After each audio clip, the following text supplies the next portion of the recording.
قومی ترانے کی دھن اور اس کے بول تیار کرنے کا مرحلہ نہایت طویل تھا اور اس پر پاکستان بننے کے فوراً بعد سے ہی کام شروع ہو چکا تھا۔ قومی ترانہ کسی بھی ملک کی شناخت سمجھا جاتا ہے جو اس کے جداگانہ تشخص کی عکاسی کرتا ہے۔ 14 اگست 1947 کو جب پاکستان قائم ہوا تو اس وقت اس کا اپنا قومی ترانہ نہیں تھا۔ پاکستان کے قومی ترانے کی خاص بات یہ ہے کہ اس کی دھن پہلے منظور ہوئی، بعد میں اس کو لکھا گیا، اور یہ ترانہ جسے ہر پاکستانی گنگناتا ہے فارسی زبان میں تحریر کیا گیا۔ ملک کے پہلے وزیر اعظم لیاقت علی خان کی اعمال پر 1949 میں قومی ترانہ تیار کرنے کے لیے ایک کمیٹی بنائی گئی۔ کمیٹی کا پہلا اجلاس 1 مارچ 1949 کو کراچی میں سردار عبدالرب نشتر مرحوم کی رہائش گاہ پر منعقد ہوا، جس کے بعد اخبارات کے ذریعے اعلان کیا گیا۔ ملک کے شعراء اور موسیقار حضرات کو قومی ترانہ لکھنے اور اس کی دھن ترتیب دینے کی دعوت دی گئی۔ اس دعوت عام کے نتیجے میں ترانہ کمیٹی کو سینکڑوں ترانے موصول ہوئے،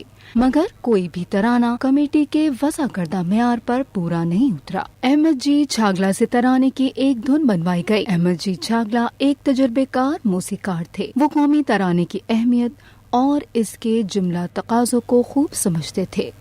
قومی ترانے کی کمیٹی کا تیسرا اجلاس 23 اگست 1949 کو ہوا، جس میں چھاگلا صاحب کی بنائی ہوئی دھن کو کمیٹی کے سامنے پیش کیا گیا، جسے کمیٹی نے بغیر کسی اختلاف رائے کے منظور کر لیا۔ قومی ترانے کی دھن کی تشکیل کا ایک مرحلہ مکمل ہوا۔ اس دھن کو ریڈیو پاکستان میں بہرام رستم جی نے اپنے پیانو پر بجا کر ریکارڈ کروایا تھا۔ قومی ترانے کی اس دھن کا دورانیہ 80 سیکنڈ تھا اور اسے بجانے میں 21 آلات موسیقی اور 38 ساز استعمال ہوئے۔ اب اگلا مرحلہ اس دھن کے حوالے سے الفاظ کے چناؤ کا تھا۔ پاکستان کے قومی ترانے کا خالق بننا بھی ایک بہت بڑا اعزاز تھا۔ ہر شاعر کی خواہش تھی کہ قومی ترانے کی شاعری کا اعزاز اسے حاصل ہو جائے۔ پاکستان کی مرکزی کابینہ نے حافظ جالندھری کے لکھے ہوئے ترانے کو پاکستان کے قومی ترانے کے طور پر منظور کر لیا۔ 13 اگست 1954 کو یہ ترانہ پہلی مرتبہ ریڈیو پاکستان سے نشر ہوا اور یوں دنیا کے قومی ترانوں میں ایک خوبصورت اضافہ ہو گیا۔